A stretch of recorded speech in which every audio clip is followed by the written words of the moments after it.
Bonsoir, chers téléspectateurs abonnés de GTV1. Bonsoir et bienvenue dans l'émission Cœur brisé, l'émission qui donne la parole aux blessures de l'âme. Vous qui venez de capter notre chaîne, vous devez savoir que vous pouvez nous retrouver sur les réseaux sociaux, sur GTV1 Live sur YouTube et sur GTV1 Live sur TikTok et Facebook. Dans cette émission, ce soir, nous allons discuter d'un thème un peu poignant, la complicité des relations humaines et les luttes morales auxquelles les individus peuvent être confrontés. Et ce thème-là va nous conduire à réfléchir sur la trahison, le sacrifice, le désespoir, l'addition, l'amour, le pardon, la protection et les conséquences de nos actes. Alors, vous devez savoir que je suis accompagnée par Dr Emmanuel. Alors, on va le laisser se présenter encore. Bon, je l'ai déjà présenté, alors on va le souhaiter la bienvenue sur le plateau. Alors, bonsoir docteur. Oui, bonsoir Miss Lac. Soyez les bienvenus. Merci, comment vous allez? Merci beaucoup. Okay. Ça va. Ok, je suis très honoré d'être ici pour quand même discuter encore de cet incident. Merci beaucoup. D'accord, merci d'avoir accepté mon invitation encore ce soir. Ok. Chers téléspectateurs, abonnés, on se retrouve juste après ce jingle pour l'histoire du jour.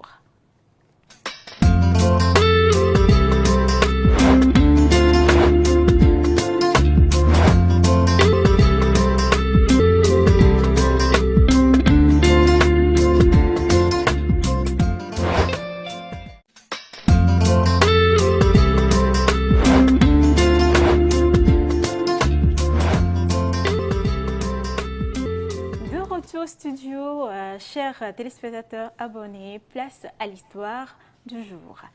L'histoire du jour va parler de Sophie. Sophie dit « Tout a commencé quand Julien, mon mari, a perdu son emploi. Il a sombré dans les paris clandestins. D'abord, c'était des petites sommes, puis il a hypothéqué notre maison. Un soir, il m'a annoncé qu'il avait une solution pour tout régler.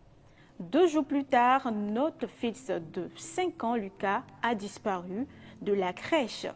La police a retrouvé Julien en pleine transaction avec un réseau mafieux. Il avait vendu notre enfant pour une somme de 50 000. Aujourd'hui, Lucas est sain et sauf, récupéré par les autorités, mais Julien est en prison et moi, je suis déchirée.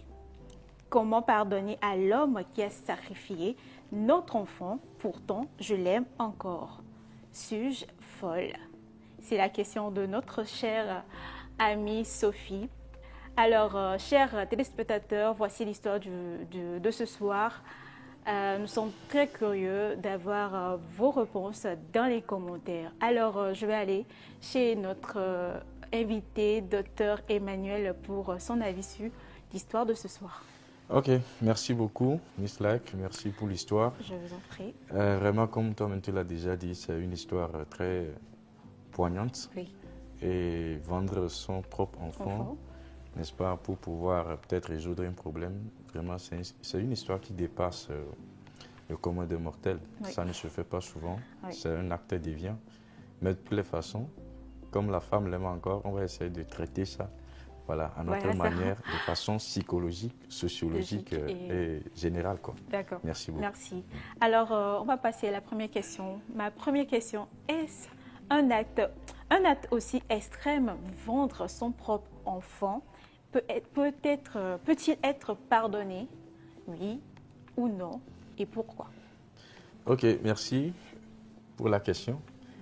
Le mari de Sophie, n'est-ce pas, a vendu l'enfant, leur propre enfant. Est-ce que Sophie peut pardonner cela à son mari? Oui ou non? Bon, c'est pas pour le moment, je ne vais pas dire oui, je ne vais pas dire non. Mais c'est ce que je vais dire tout d'abord pour commencer, c'est que un acte de cette ampleur provoque de façon générale un déséquilibre, du moins une rupture dans le lien, n'est-ce pas, de la confiance.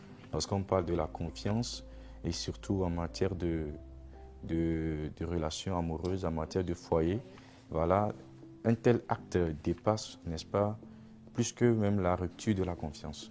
Donc, mais lorsqu'on parle de pardon, d'abord le pardon est un processus personnel. Un processus personnel, c'est-à-dire c'est l'individu qui décide, n'est-ce pas, de demander pardon, bien de pardonner. Maintenant, le pardon n'efface pas l'acte. Ça, il faut le dire. Parce que vous m'avez posé la question à savoir si cet acte-là peut-il être pardonné par Sophie. Tout d'abord, le pardon n'efface pas l'acte. Le pardon, n'est-ce pas, ne veut pas dire que l'acte qui est déjà commis, cet acte-là, n'est-ce pas, si tu demandes pardon, c'est fini. Pourquoi? Parce que déjà, de façon sociologique, lorsqu'on prend ce que le père a fait, il faut savoir que la société a ses règles. Voilà. Malgré le fait que je suis papa et j'ai l'autorité sur mon enfant, vous devez savoir que l'enfant que j'ai mis au monde, une fois que c'est au monde, ce n'est pas uniquement pour moi. L'enfant devient d'abord pour Dieu, ensuite pour moi ou bien pour les parents et ensuite pour la société. Donc, si nous mettons de côté, parce que la sociologie ne traite pas trop, ou bien ne pointe pas trop la question morale du pardon. Mais nous sommes beaucoup plus dans le rapport, n'est-ce pas, qui lie l'individu à son acte. Ainsi, si l'homme ou bien la femme va pardonner à son mari. Mais il faut dire aussi qu'en matière de pardon, le pardon n'efface pas, je l'avais déjà dit, mais le pardon peut toutefois apaiser ou encore peut toutefois donner une certaine douceur, peut toutefois aider la victime, n'est-ce pas, à avoir l'instinct de quoi? De survie mentale, de le calmer un peu, même si ce n'est pas ça, voilà, de le calmer un peu, voilà. Mais ça ne veut pas dire que pardonner, ça efface l'acte, non. D'accord. Voilà. Alors, ça me pousse à poser cette question-là. Est-ce que ce père-là mérite une seconde chance? Le père mérite une seconde chance. Là, si je vais répondre à cette question, c'est la dame. Parce que déjà, lorsqu'on prend une relation amoureuse, parce qu'elle a dit qu'elle continue toujours par l'aimer. Déjà, lorsqu'elle dit qu'elle continue toujours par l'aimer, ça veut dire que la seconde chance est possible. Je ne sais pas si vous me comprenez. Même si l'acte qui, n'est-ce pas, a été commis par le père, c'est un acte déviant qu'il faut, n'est-ce pas, pénaliser. Donc, tant que la femme continue toujours pas à aimer, là, je vais parler, la question que tu m'as posée, là, je vais parler de la dépendance affective. Donc, lorsqu'on parle de l'attachement affectif ou bien de la dépendance affective, en fait, c'est un sujet complexe qui est très profond et nous avons du mal même à quoi l'interpréter de façon scientifique parce que ça devient émotionnel. On se comprend, non? Et donc, c'est la dame qui doit décider finalement. Tant que la dame continue toujours pas à éprouver, n'est-ce pas, ce sentiment à son homme, parce qu'il y avait des antécédents. C'est-à-dire ils ont vécu ensemble. Ils sont ensemble depuis un certain moment. Il y a eu peut-être des contacts spirituels entre les deux. Donc, si la relation, n'est-ce pas, pourrait être encore possible, ça va dépendre de la femme. Peut-être qu'après la pénalité, après, n'est-ce pas, la prison, lorsque l'homme va revenir, il n'y a pas de souci. Si elle veut, si elle décide, elle pourrait, n'est-ce pas, accepter encore l'autre, comme on dit, d'être ensemble avec son homme. Mais c'est un peu difficile aussi, ce serait un peu difficile pour elle. Parce que la confiance est déjà brisée. La confiance est effectivement déjà brisée. Et je me demande si l'homme prend le temps, parce qu'on avait parlé aussi de la distance, si l'homme prend le temps de rester peut-être en prison pour un certain nombre d'années et revient. Est-ce que peut-être que c'est parce que l'homme venait d'être arrêté que l'amour continue toujours. Voilà, l'amour est toujours, n'est-ce pas, comme on dit, à son Eldorado. Peut-être que 2 mois, 3 mois, 4 mois, 1 an, je me demande, parce qu'on n'est pas sur le terrain, si cet amour-là, n'est-ce pas, va être quoi, toujours actif. Voilà. Si c'est le cas, c'est la femme qui décide. C'est ce que je peux dire. D'accord. Voilà. Alors là, quelles sont les implications psychologiques pour un parent dont l'enfant a été enlevé, genre pour Sophie? Psychologique quoi? Je l'ai déjà dit, la première chose, lorsqu'on parle de la psychologie, si l'enfant, n'est-ce pas, a été enlevé, n'est-ce pas, auprès d'un parent, il faut savoir que c'est vraiment une désorientation. Voilà, le parent serait désorienté parce que tu as ton enfant auprès de toi.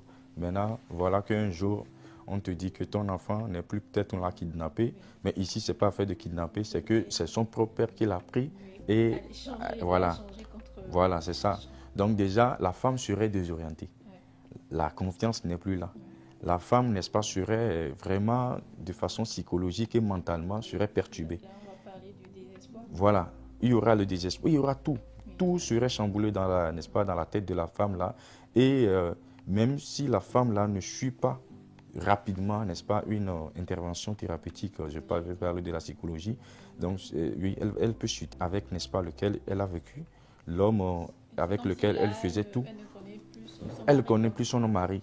Et elle va se poser la question, mais pourquoi mon mari peut être tenté jusqu'à ce point, n'est-ce pas, d'aller même sacrifier ou encore d'aller vendre, n'est-ce pas, notre enfant, sans que moi-même je ne le sache. Et là, il y aura Donc, beaucoup de symptômes voilà, avec quelqu'un qui a cette commis cet femme-là. acte-là, c'est quelqu'un qui est prêt, n'est-ce pas, à peut-être tuer quelqu'un. Oui, ça c'est vrai. Quelle serait quand même l'idée de cet homme-là, n'est-ce pas, lorsqu'il prend son enfant, n'est-ce pas, pour aller, n'est-ce pas, vendre l'enfant là, pour en échange, n'est-ce pas, de l'argent, pour Il est pouvoir tenté. subvenir, voilà.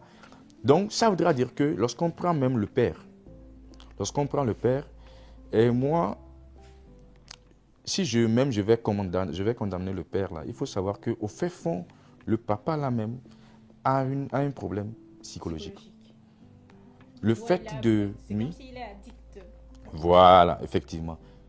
Voilà. au jeu. Le jeu même qu'il faisait, comme on dit, les paris, etc. là, voilà. L'addiction là n'est pas... En fait, il ne jouait pas simplement le jeu, Oui. mais il est addict. Et ça, c'est une pathologie. C'est une pathologie pour pouvoir peut-être résoudre un problème, n'est-ce pas, qui est profond chez lui et personne ne le sait. Et on doit quand même essayer de déceler ce qui ne va pas chez le père là. Parce qu'il n'y a aucun père qui puisse se lever, prendre son enfant, n'est-ce pas, pour aller vendre l'enfant et revenir à la maison sans regarder l'enfant, bien ça, tout en sachant que l'enfant n'est plus là. Là, Ça veut dire qu'il y a une pathologie, un problème, il y a une maladie qu'il faut il s'en guérir. fout complètement de sa vie. Voilà. Il y a une maladie qu'il faut guérir. Il faut guérir la maladie. Il faut, même s'il y a l'intervention de la prison des policiers, il va falloir que on fasse une interview ou encore un entretien avec cet homme-là pour savoir le pourquoi, n'est-ce pas, il a commis cet acte, pour que, même si un jour cet homme est libéré, Oui. pour ne pas peut-être récidiver après. Oui. Voilà. Merci. Merci beaucoup. Alors, Sophie a dit qu'elle continue d'aimer son mari. Alors, aimer quelqu'un malgré son crime, est-ce de la faiblesse ou de l'humilité? Aimer quelqu'un malgré son crime, Ouais. est-ce de la faiblesse ou de l'humilité? Oui. Et je ne dirais pas que c'est l'un ou c'est l'autre. D'accord. Mais il y a un autre facteur. Et ce facteur-là, c'est la dépendance affective. C'est-à-dire que, vous savez, si vous vivez ensemble, ou bien vous vivez ensemble avec quelqu'un, et lorsqu'on parle des relations, d'une relation amoureuse, d'une relation sûre, n'est-ce pas? Vous avez commencé, ce n'est pas aujourd'hui. Et vous êtes ensemble, jusqu'à maintenant, vous avez eu des contacts spirituels. Si je parle des contacts spirituels, je vais parler des rapports sexuels, parce que les rapports sexuels sont des contacts spirituels. Et vous avez donné des enfants. Maintenant, le papa a pris l'enfant pour aller vendre. Maintenant, elle continue toujours pas à aimer son mari, malgré le fait que son mari est déjà, n'est-ce pas, en prison, ou bien au garde à vue, je ne sais pas trop. Mais est-ce que c'est... La question est de savoir si vraiment vivre avec cette personne, aimer toujours cette personne, c'est un crime, bien quelque chose.